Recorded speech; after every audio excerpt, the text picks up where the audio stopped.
কট্টর ইসরায়েল বিরোধী বলে পরিচিত ইরানের সাবেক প্রেসিডেন্ট মাহমুদ আহমেদিনেজাদ, অথচ নিউ ইয়র্ক টাইমসের চাঞ্চল্যকর অনুসন্ধানী প্রতিবেদনে প্রচার করা হচ্ছে সম্পূর্ণ ভিন্ন চিত্র।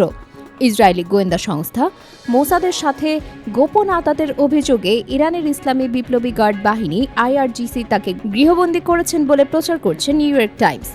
ইরানের কট্টরপন্থী এই সাবেক প্রেসিডেন্টকে গোপনে নিজেদের গোয়েন্দা সম্পদ হিসেবে তৈরি করতে চেয়েছিল ইসরায়েল, আর তাদের মূল উদ্দেশ্য ছিল তেহরানের বর্তমান শাসন ব্যবস্থা ভেঙে আহমেদিনেজাদকে ইরানের নতুন রাষ্ট্রপ্রধান হিসেবে ক্ষমতায় বসানো এবং নিজেদের আধিপত্য বিস্তার করা, এমনটাই দাবি বিশ্লেষক মহলের।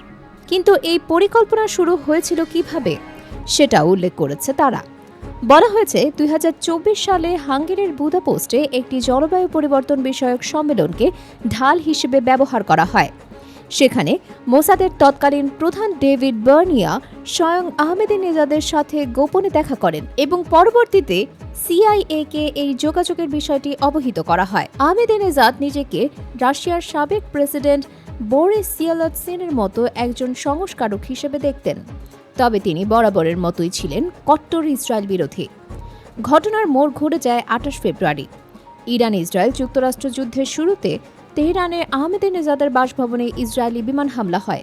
এরপর কালো রঙের পিজো গাড়িতে করে মোসাদ এজেন্টরা তাকে উদ্ধার করে গোপন আস্তানায় সরিয়ে নেয়। তবে আহমেদিনেজাদ নিজেই এই পরিকল্পনা নিয়ে সন্দেহ পোষণ করে সেখান থেকে বেরিয়ে আসেন। এর আগে মার্চ মাসে সামাজিক মাধ্যমে তার মৃত্যুর গুজবও ছড়িয়ে পড়েছিল, তবে পরে খামেনির জানা যায় তার প্রকাশ্য উপস্থিতি সেই গুজব খণ্ডন করে। তবে বিশ্লেষকরা মনে করছেন, তুমুল জনপ্রিয় এই নেতাকে জনগণের সামনে প্রশ্নবিদ্ধ করতেই এই নাটক সাজিয়েছে মোসাদ বাহিনী। তাদের দাসত্ব না মানার কারণেই তাকে করা হচ্ছে জনগণের কাছে আসামি, আর এই কাজটাই সকলের সামনে ঢালাওভাবে প্রচার করতে ব্যবহার করা হচ্ছে নিউ ইয়র্ক টাইমসের মতো জনপ্রিয় সংবাদ মাধ্যমকে।